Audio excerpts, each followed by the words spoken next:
Hello, welcome to The Shallow End. I'm Dave Schwartz. Thank you so much for tuning in. Today we are talking to Samuel Evans, the sports card collector on Instagram. And we are talking all things national. We're not going to spend a whole lot of time on which cards we want, although yes, that definitely comes up. We're not going to talk about how excited we are, although yes, that also comes up. Instead, we're going to talk about the National as a force and a presence in the hobby, and what the National as a powerhouse entity can do for the overall collecting space. We get really pretty far into it, but I think it's the type of national conversation that maybe you haven't heard before. This is not a conversation about wearing comfortable shoes. It's not a conversation about bringing deodorant, although please do wear comfortable shoes, and yes, please do use deodorant. This is a conversation about where the National fits in the larger conversation of the hobby, and I think you'll find it really interesting. A couple of years ago, Samuel was my very first guest on The Shallow End, and then a year later, he became the first two-time guest. It's always great having Samuel on. We just talk about so many wonderful things about sports cards and take it in directions that you don't always hear conversations about the hobby go. So I will stop prattling on now and we'll get to the episode. Welcome to The Shallow End. Welcome back to The Shallow End, Samuel Evans.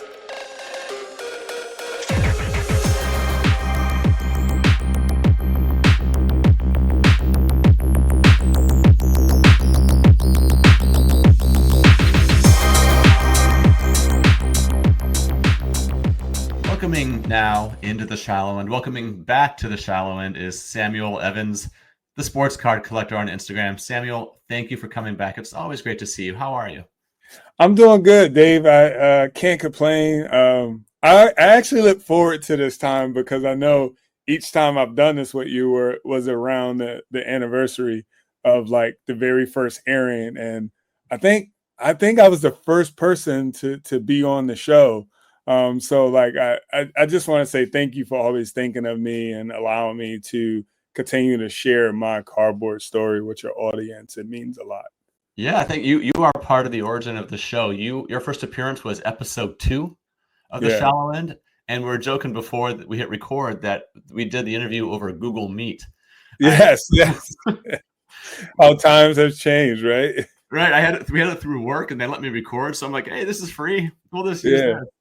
And Oh man, those were the days. Those were the days. Those are some authentic cardboard moments we had. Just two guys from different parts of America just talking about cards and the joy that it brings us from two different perspectives. And yeah. you know, oftentimes when I see your posts and they come across my feed, and I just hear like recaps, and I just look forward to listening to your trajectory and how you go along, telling your cardboard story, but also creating space for others to share their cardboard story. And like that is so meaningful, and that's what's like needed throughout our hobby. So I just want to give you your flowers and say thank you for continuing to do that. Each week as you explore like how you want to tell the story of the hobby. I appreciate you saying that. Sometimes there's this misperception that I do the show, for the people, for the hobby, but I just kind of do it for me. I like talking to cool people and learning and talking to people like you and seeing how far you've come as well. And it's just been so much fun to see you just pick up steam but you still love the cards as well. And now we're talking now for the third straight year ahead of the National, and you are involved in the National again, the 45th National. Tell us kind of what you'll be doing for the National this year, and we can kind of get excited to hear about what your plans are. So I'm going to be doing a couple of things for the National.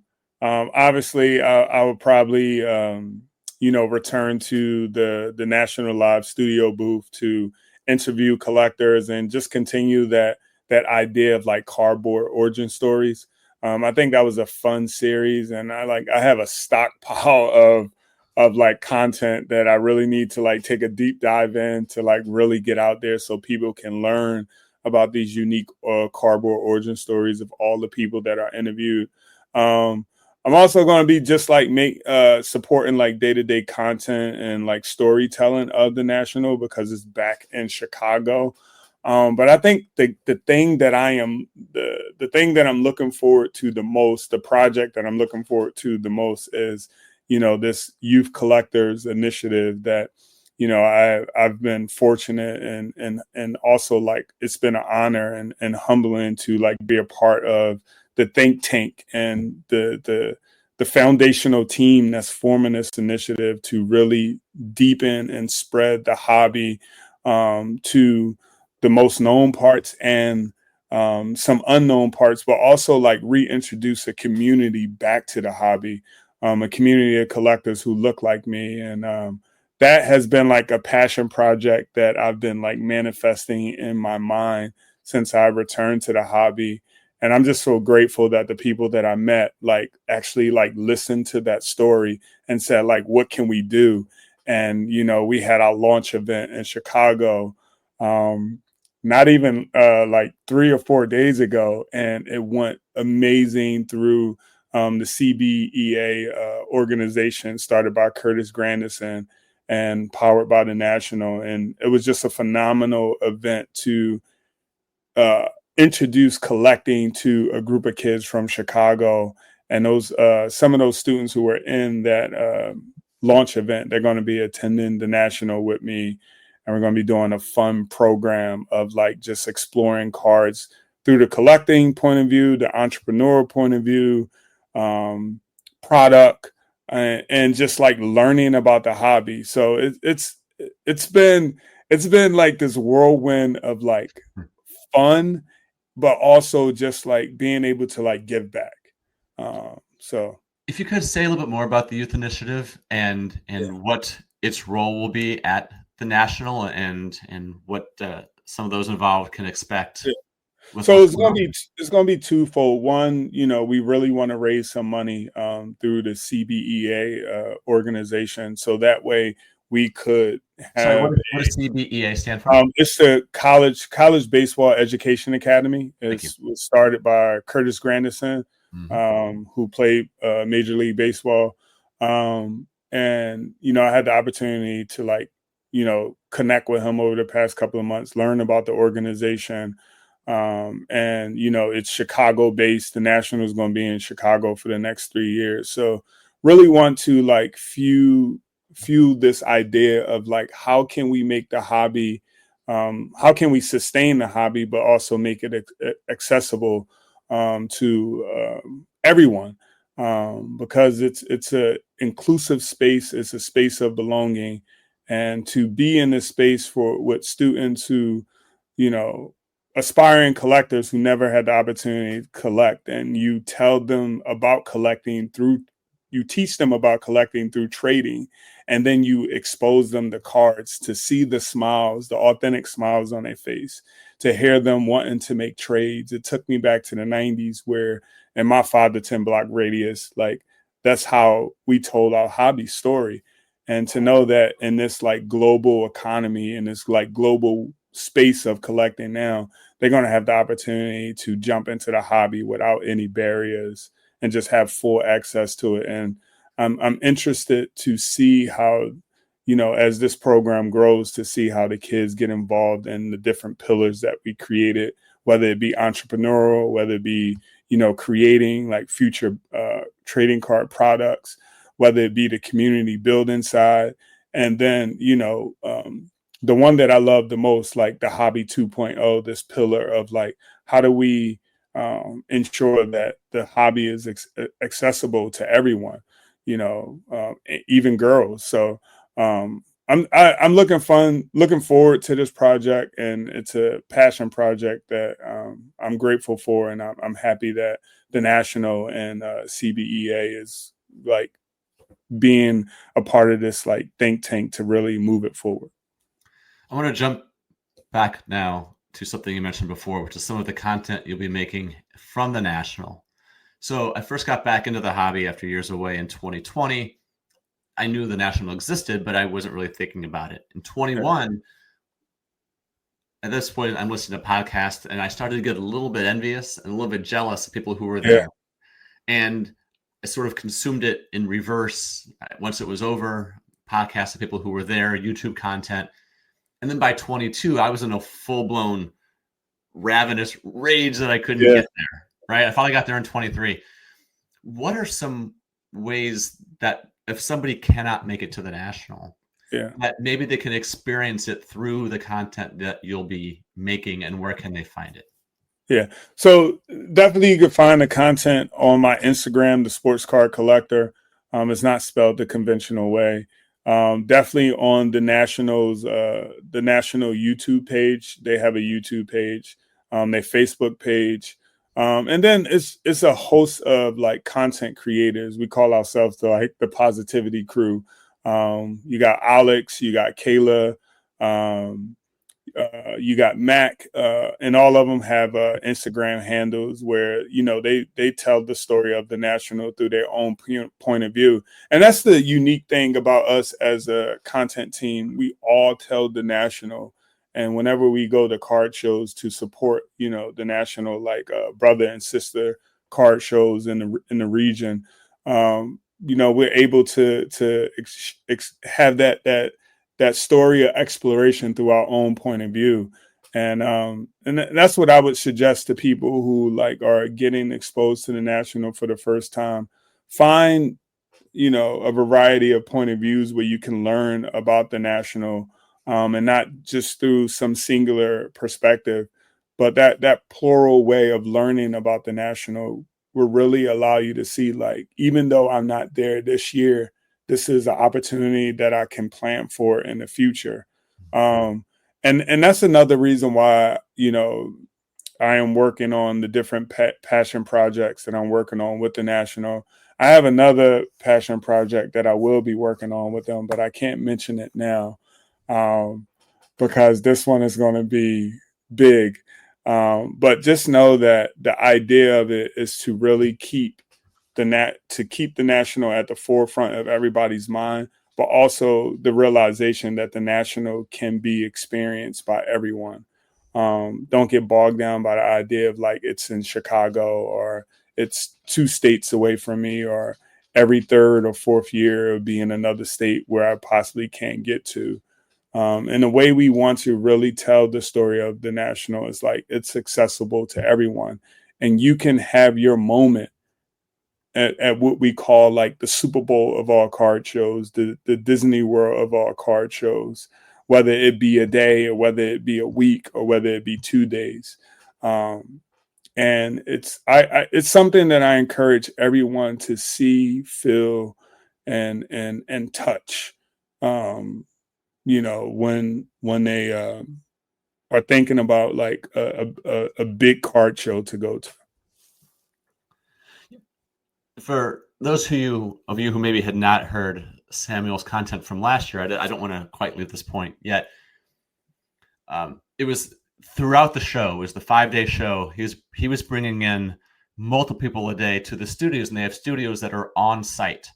And you're putting on the headset, and it's blocking out the sound. And Samuel and I got a chance to finally shake hands and meet in person last year. Yes. Great. And if you want to get beyond the content that a lot of people will have, not all, some of it will be fantastic, but if you want to get beyond the content of the $100 bills being thrown down on top of the showcases and people screaming the hobby is alive and it's kaboom this and downtown that and who knows whatever else, the people that Samuel was bringing in last year were just people who were talking about their own experiences in the hobby. And there was this video of people milling about and checking out the National. And it's just a way to sort of be there without being there, as if there was a camera sort of mounted to the ceiling of the convention center. And it's a way to kind of just be a fly on the wall, right? Or whatever the cliche is. No, those stories, and I'm an educator, we're both educators by day. And I think the reason why I am good at my job as an educator, because I want to learn the story of the people that I share my building with, because through your story, I can figure out how to help you reach your potential. You can push my thinking, right? And like the hobby is this space full of stories. And yes, the $100 bill moments are great. The big sell moments are great because it's a part of the lore of the hobby. I also encourage people to like every once in a while take a step back from that and say, what's underneath all that? And like for me and from my perspective, that is the true wealth of the hobby. And that's what's going to sustain the hobby from here into the next 150 years when you and I are like long gone, and the next generation of collectors, they might come across this video and say, what are these two old guys talking about? This idea of like stories through the hobby, and like forcing that future generation to explore that, to say like, no, this is something we need to like tap into. This is something we need to like tell and figure out like how to tell it in the most authentic way. And that's what I was doing at the 44th National. And I'm looking forward to like continuing that theme of like share your origin story, tell your why, and just a way to like cement it so that one day, your children's children will hear that story and say, man, grandmom, granddad, auntie, uncle, brother, like really love these pieces of cardboard, and let me learn why. And I just think that's awesome. I love what you're talking about with the stories. When I think back to when I first got into cards as a kid, I never think, wow, I pulled this 85 Topps Kirby Puckett and I sold it for $7. It's never that. It is getting on my bike with my friends in the neighborhood and riding to the 7-Eleven and buying a couple packs of cards. Yep. I don't know what I pulled, right? Yeah. Instead it was just biking, and you're trying to bike while holding on to a Slurpee in one hand, and you got some packs of cards, somewhere as well. And and then, you spend your summers reading the backs of them and just memorizing these numbers and learning math and not realizing it. Yeah. Or raving about the pull and bringing it to your circle to say like, look what I just got, especially if it's tied to some iconic moment in your region that you were able to see on TV. And I think that's why Jordan cards are so popular, because a lot of the photographs that we see of Jordan in his cards are moments that we all saw on TV, and also to the psychology of it. Like, I want to be like Mike, that captivated us. And those are the moments that I often go back to when I think about my first hobby run, collecting in the 90s in my 5 to 10 block radius, where cards were our pastime. And that's how we were able to sustain our collecting, around that time, through trades, what was circulating in the neighborhood, because we didn't have the Beckett books. We didn't have the card stores. We didn't have the card shows. It was Toys R Us. It was Kmart. It was those big box stores where you had the opportunity to sneak down, the toy aisle, or sneak or wander off at the next register, because that's where all the cards were at. And you had the opportunity to run back to your mom and say, hey, can I get this pack of cards? So like those were the moments. I wasn't thinking about, I shared the story at the launch event with the kids in Chicago. When I pulled cards, we wasn't thinking about like how much this card is worth. Like, yeah, we heard stories from the older guys, our old heads, saying, hey, make sure you take care of that card because they're going to be worth money one day. So we tried our best to like take care of it. And this is before top loaders and penny sleeves. And I think what came out like probably another year later was the non-sheet card holders. So that's how we stored our cards eventually. But it was about the excitement of like what this card looked like, or if we saw it on TV, or if it was connected to a poster.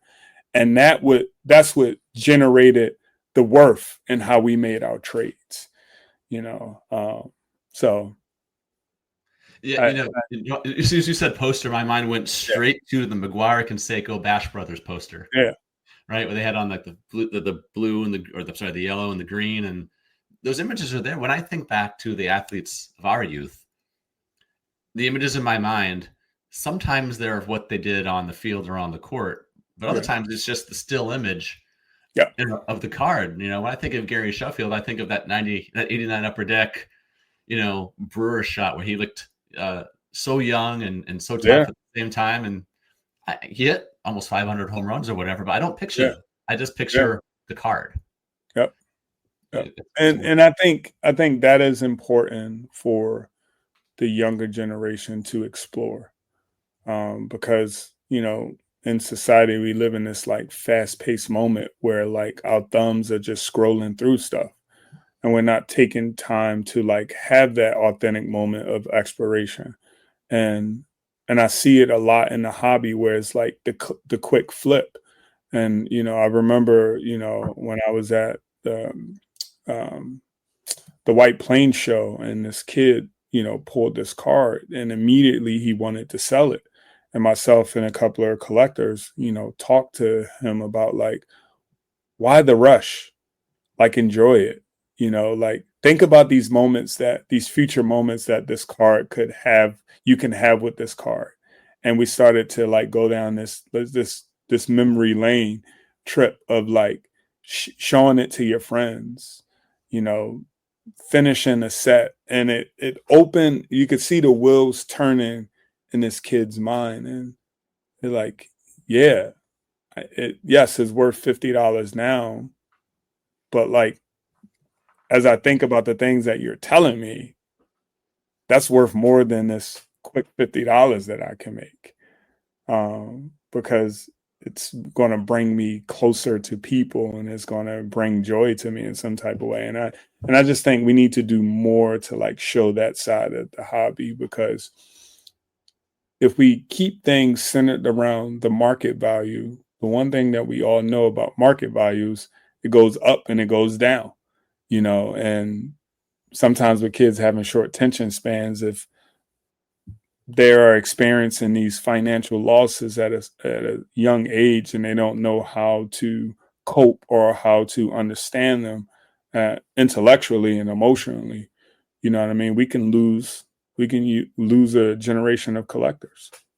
Yeah. And think about the 90s, learn from the history, when that bubble burst, only the diehards stayed, and we potentially lost a generation of collectors. I grew up in a neighborhood full of prolific collectors, and to know that when they left, the people who was supposed to come after them in the collecting space, they were lost. They didn't know anything about cards, because that story wasn't passed down. And I just think we need to invest in that more in the hobby. What do you think the National has come to mean in terms of its place in the hobby? The National, yeah, it's a convention and we come and look at cards and whatever. But what do you think the National now mean? What does the National's place, or what can its place be in the hobby? So I'm not saying this because I'm fortunate enough to like partner with them. I'm saying it from my perspective as a kid who grew up without these things to help forward my collecting experience and deepen it and enrich it. I truly believe the National is the hobby centerpiece, and it's something that everybody should do at least once. And if you're fortunate enough to do it multiple times, like, kudos to you. But I really think it helps shapes a person's like collecting story and takes it to that next level, because it allows you to grow and expand like your hobby world. Because in our states and in our cities, we have our like hobby circles, and we have our own little like ecosystem. And because of social media, we're able to expand our ecosystem of collecting. But at the National, those authentic moments that you will experience and have makes everything that you experience through social media so much more real, right? And it gives you something else to look forward to. And I think to to say it best. The National it shapes your cardboard story in the most meaningful ways. Beyond the lore of like, oh, I just bought this big card. Oh, this sale just happened. But like, man, I just ran into Dave and all the things that we talked about. And you know what? Beyond collecting, I needed that conversation because it helped me with my mental health. It made me realize that there's more to want and live for in life, because you never know, like, beyond what's the story beyond the collector. You know what I mean? And to have these meaningful moments, you don't know the deep impact that it may have on a person. And that's why I always take time to like talk to collectors. You know what I mean? Because I know I'm going to learn something, and I'm going to learn something about the hobby, but it's also those moments when I learn something about life.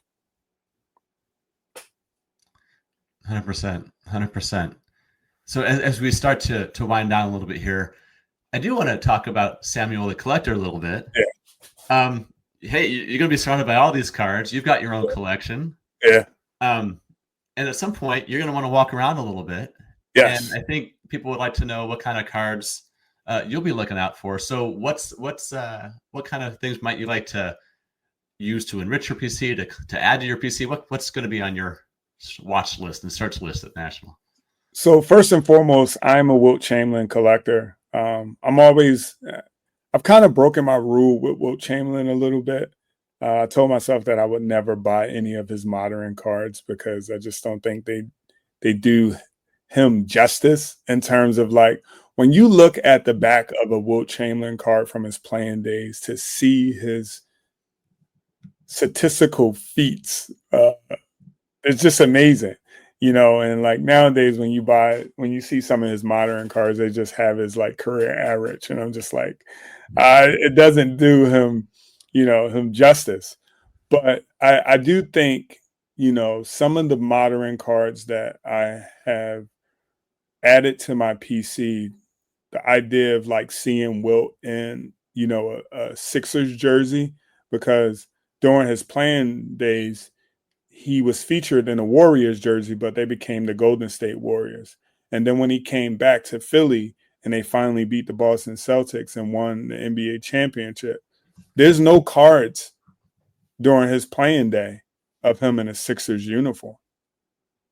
So the reason why I've started to get a lot of his modern cards, because I have the opportunity to see him in like that Sixers uniform, because, I'm a Sixers fan. So I'm definitely going to be looking for some Wilt Chamberlain cards. Also think, just my own like 90s nostalgia, trying to complete, some classic 90s sets. I have like the Beam Team set, the members only set. I am working on the regular one as well. But I really, really, really want to complete my Scoring King set.